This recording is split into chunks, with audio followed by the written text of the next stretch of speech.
Oil palm എസ്റ്റേറ്റിൽ വൻ തീപിടുത്തം. കണ്ടഞ്ചിറ എസ്റ്റേറ്റിൽ ഇന്നലെ രാത്രിയോടെ ഉണ്ടായ തീപിടുത്തം ഇന്ന് വൈകിട്ടും നിയന്ത്രണ വിധേയമാക്കാൻ കഴിഞ്ഞിട്ടില്ല. 5 ഹെക്ടറിലധികം സ്ഥലത്ത് തീ പിടിച്ചു കഴിഞ്ഞു. കൂടുതലും കത്തിനശിച്ചത് അടുത്തിടെ പ്ലാന്റ് ചെയ്ത തൈകളാണ്. 1000-ലധികം തൈകൾ ഇതിനോടകം അഗ്നിക്കിരയായിട്ടുണ്ടെന്ന് തൊഴിലാളികൾ പറയുന്നു.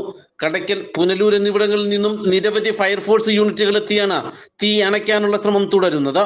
ഓയിൽ പാമിനോട് ചേർന്ന വനമേഖലയിലും വലിയ രീതിയിൽ തീ പടർന്നിട്ടുണ്ട്. ചൂടും ശക്തമായ കാറ്റും തീ അണയ്ക്കുന്നതിന് വലിയ വെല്ലുവിളിയാണ് ഉണ്ടാക്കുന്നത്. മിക്കയിടങ്ങളിലും ഫയർഫോഴ്സ് വാഹനങ്ങൾ എത്താൻ സാധിക്കാത്തതും തീ പടർന്നു പിടിക്കാനുള്ള കാരണമായി. അടിക്കാടുകളിൽ പടരുന്ന തീ അതിവേഗം മറ്റുള്ള ഇടങ്ങളിലേക്കും വ്യാപിക്കുകയായിരുന്നു. അതേസമയം തീപിടുത്തം ആസൂത്രിതമാണെന്ന് സംശയിക്കുന്നതായി ഓയിൽ പാം മാനേജ്മെന്റ് പറയുന്നു.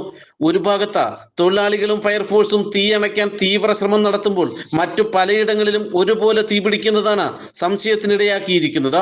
വനമേഖലയിൽ തീ പടർന്നതിനാൽ ഇവിടങ്ങളിൽ സ്ഥാപിച്ചിട്ടുള്ള ക്യാമറകൾ പരിശോധിച്ച് ഇക്കാര്യത്തിൽ കൂടുതൽ അന്വേഷണം നടത്തുമെന്ന് ഓയിൽ പാം അധികൃതർ വ്യക്തമാക്കി. അതേസമയം അടിക്കാടുകൾ വെട്ടി നീക്കുന്നതിലടക്കം വലിയ വീഴ്ച ഓയിൽ പാം അധികൃതരുടെ ഭാഗത്തുനിന്നുണ്ടായെന്നും ഇതാണ് തീ കൂടുതലായി പടരാൻ ഇടയാക്കിയതെന്നും തൊഴിലാളികൾ ആരോപിക്കുന്നു. നാട്ടുവാർത്ത, കുളത്തൂപ്പുഴ.